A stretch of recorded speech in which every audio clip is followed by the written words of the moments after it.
All right, here we go. We're going to take a look at chapter 11. You're going to think that I'm a genius and I planned this, and maybe I did. But guess what?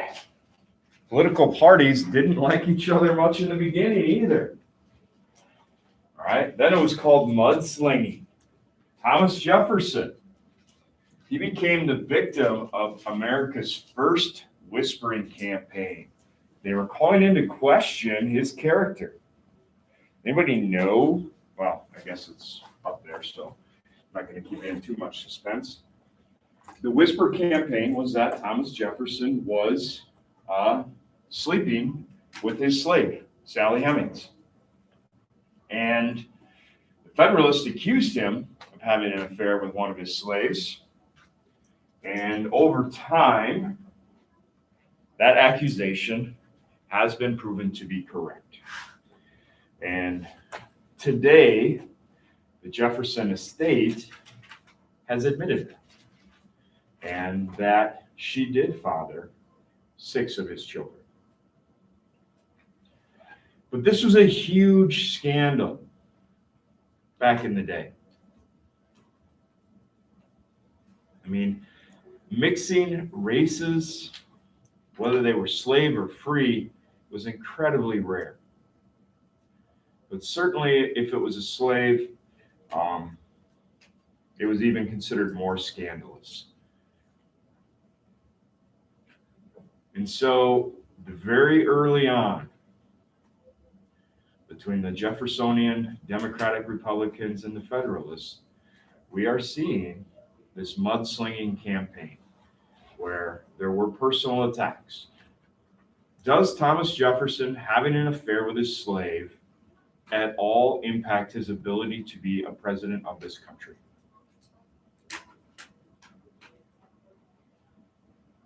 The answer is no. So think about in the current presidential election, which is still ironically ongoing, half of the accusations made by both sides, do they truly impact that person's ability to run this country?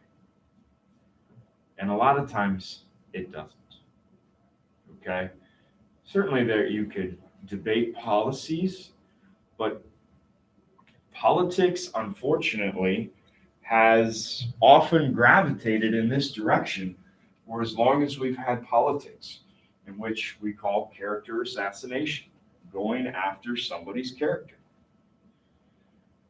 You know, you can argue there aren't too many presidents in the history of our country that have been perfect human beings.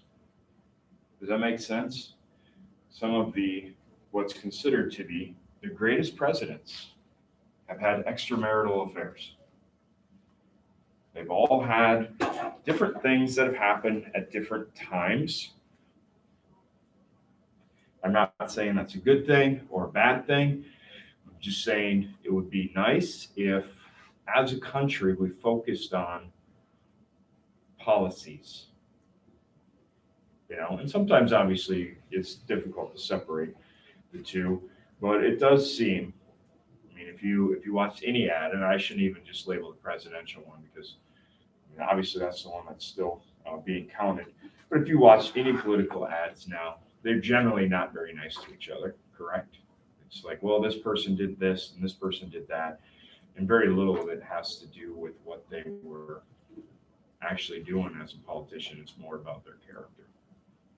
So it's been like that for a while.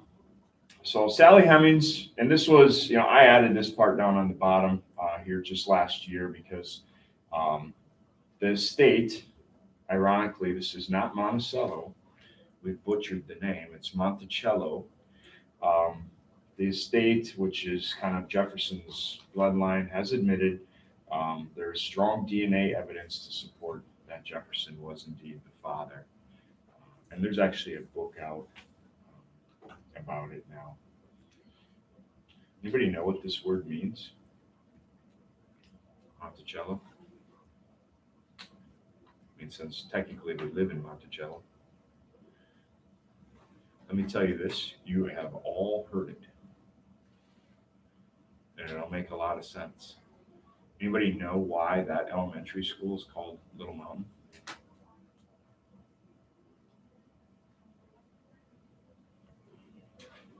That's what Monticello means, Little Mountain. That's where the elementary school gets its name. That's why they came up with it. So Monticello means Little Mountain, or Monticello as we like to call it. All right, so again, you're going to see campaign ads. It's not much different. Back then it was now. People were still campaigning. Of course, the only media form really is posters and newspapers, so print ads. There isn't radio or television that exists yet. And by the way, let's just be perfectly honest for a minute. How many of you are glad that the television ads are over? Right? Well, I don't care which side you support, but man, you can't watch anything without it just being one political ad after another after another. So that's the best part about the end of the election season. All right, the Jeffersonian Revolution of 1800. Thomas Jefferson beat John Adams to win the election of 1800 by a majority of 73 to 65 electoral votes. That is still pretty close,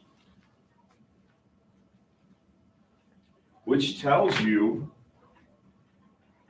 the split between the Federalists and the Jeffersonian Democratic Republicans is fairly narrow. The Revolution of 1800, the term given to the election of 1800, there will never be another Federalist president again. And part of that is because the Federalist Party drops the Federalist name. Many historians have said the Federalist Party died. I mean, technically you could say that. I would say the ideals, some of the ideals died, but some of them certainly lived on. And they're just going to change their name because nobody wanted to be a Federalist after the War of 1812 because of basically they tried to break off New England and join England. So that didn't go over real well in the country.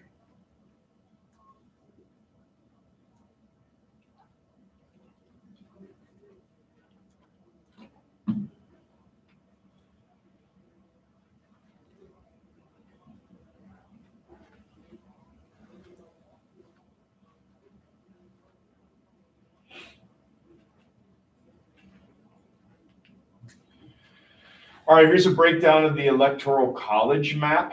And what you should see here is what a lot of you pointed out in your, I asked the question in your essay question yesterday, geographically, where did the support for the parties come from? Okay, and we hadn't really talked about it. I was hoping you had discovered that, and the vast majority of you did. A handful of you flipped it around. But the vast majority of the support for the Federalists either comes along the coast, which some people said, or in the Northeast. And the vast majority of the support for the Jeffersonian Democratic Republicans tends to come in the South or Southwest. New York is a little bit of an outlier there. When we're just speaking of generalities here, we don't have to be 100% accurate. And this is because the political base of the Jeffersonian Democratic Republican Party is farmers. Right? Almost all farmers associate with the Jeffersonian Democratic Republicans, whereas the political base of the Federalists tends to be these wealthier merchant traders. And there's going to be, I would say, a significant class difference that starts to appear. We'll see some pictures of that. The Federalists start to think of themselves as better than everybody else. And again, that will also contribute to the death of the Federalist Party. Unlike his predecessors after Jefferson's election, he dismissed few public servants for political reasons.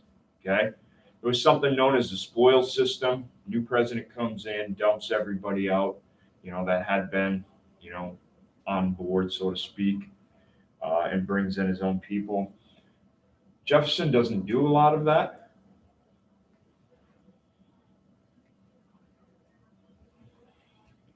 that concept kind of ebbs and flows throughout history. Some presidents do, some presidents don't. Even though this is a contentious election, remember the Federalists, were trying to character assassinate Jefferson. He doesn't immediately fire every Federalist working in the federal government or replace them.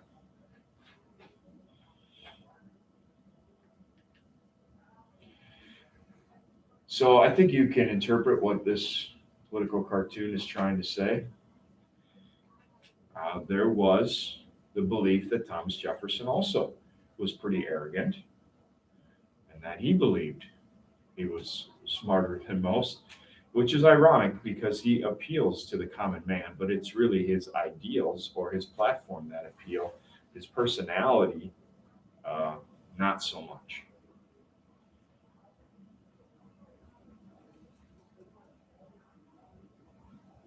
That ever happened before where a president's ideas appeal to people more so than his personality? Again, I know people think that everything that's happening is the first time it's ever happened, and certainly I'm not trying to downplay the contentiousness of this current political session, if you will, or the presidential race. But these types of things have been going on as long as there's been political parties, and that's exactly what Washington warned about. Like, you're going to get these character assassinations, and it will get contentious, and he thought it would tear the country apart. And it certainly has the ability to do that. And we see that, and we saw it then, and we still see it now. The difference is it kind of ebbs and flows. We'll go through long periods where the races, they're not that contentious. They're pretty one-sided, and in those situations, the country is, I would say, fairly even-keeled. A lot of times that's precipitated by a big event.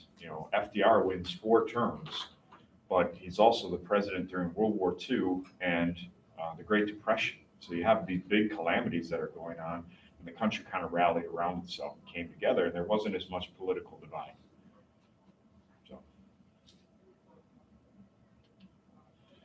So I told you there's going to be kind of this class difference. This is a Federalist family. They're really trying to portray themselves almost like the monarchy is in Europe. Okay, very high class, and kind of set themselves apart. Same family, father and son. This is a vase or whatever, a little pouring thing. I don't know what you call those things now. Pitcher. That's what I'm looking for. Pitcher of Thomas Jefferson. A picture of a pitcher with a picture on it. Oh, this is an invention. This is the first copying machine. All right, you see how it works? You write over here, and then it is rewritten over here on these 2 copies by the mechanical things. I believe it was Ben Franklin? No, Thomas Jefferson invented this. That way you can make copies.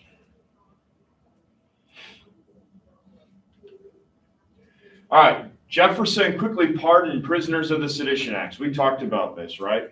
The Alien and Sedition Acts, that they weren't going to last very long. They were truly, an attack or an attempt by the Federalists to maintain power. Well, Jefferson wins the election, and he changes things. Naturalization law of 1802 reduced the requirements 14 years back down to the previous 5.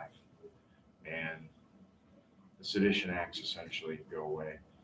Also got away with the excise tax. And a handful of you pointed this out too, because I asked you for a difference between the Jeffersonian Democratic Republicans and the Federalists, issue they disagreed with and why. And you pointed out the excise tax. You weren't quite as good as with the why as you were with pointing that part out. The why is simply this: the excise tax hurt farmers. All right.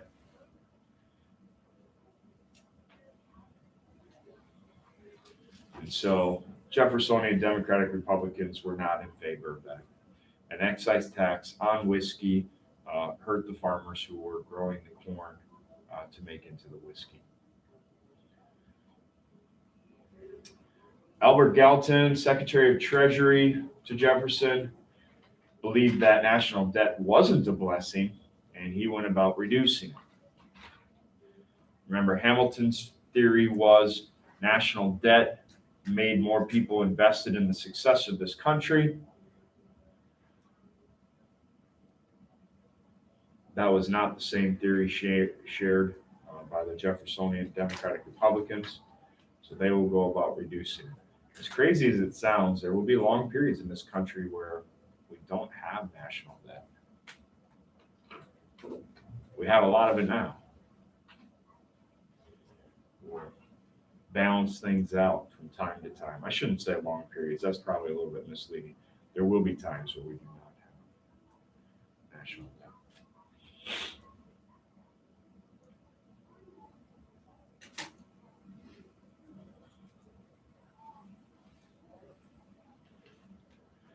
All right, the dead clutch of the judiciary.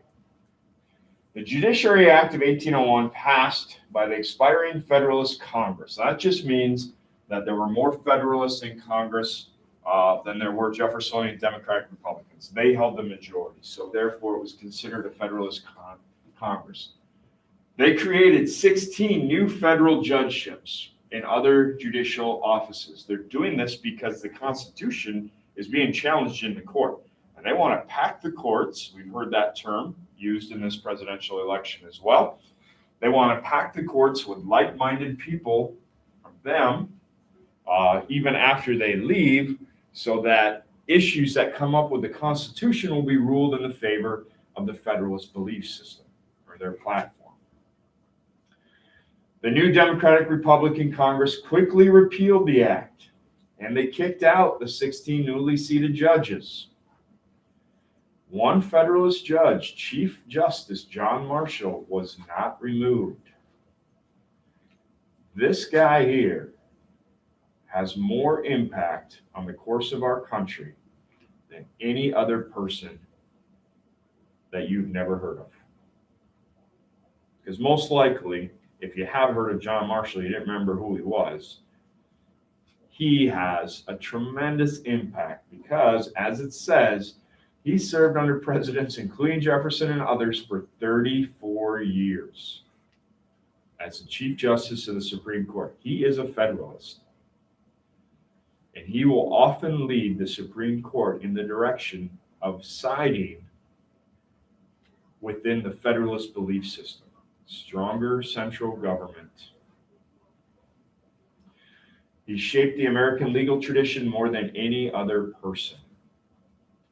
And when it comes to law, decisions that are made often set what we call precedent, which is a legal example for others to follow. And once a precedent is set, it is very hard to change. And very rarely does it change. It happens. But precedent is kind of a difficult thing to change.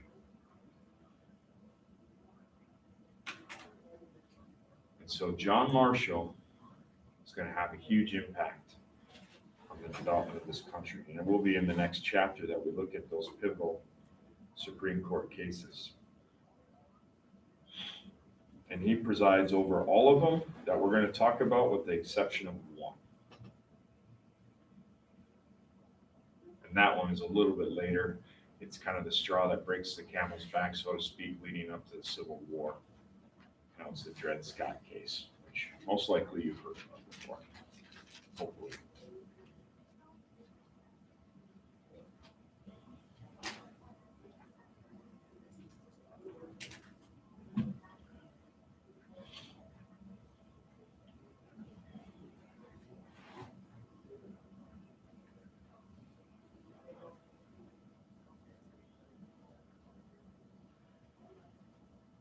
All right. This next case is going to essentially give the power to the Supreme Court to establish its means of checks and balances. Okay, so everybody just stop for 1 second. Just look over here. Do we understand checks and balances? Right? The president can ask Congress to make a law. Okay? Congress can pass that law, and then the president can sign it into action. What can the Supreme Court do to say that's no longer a law? In other words, be the check and balance of power. The answer is they can declare it unconstitutional. This Marbury v. Madison establishes the Supreme Court had the final authority in determining the meaning of the Constitution. So a law that could be proposed by a president, the executive branch is really in charge of, making sure laws are carried out. The legislative branch is there to create the laws. And then obviously the president can say no. That's his ability to check the balance of power of the legislative branch. The legislative branch can override a veto, right? And that's their ability to check the power of the president. This established the Supreme Court's ability to override those two and declare a law unconstitutional, which does happen from time to time, right? That's why it is always a pretty big deal as far as when presidents are nominating justices. They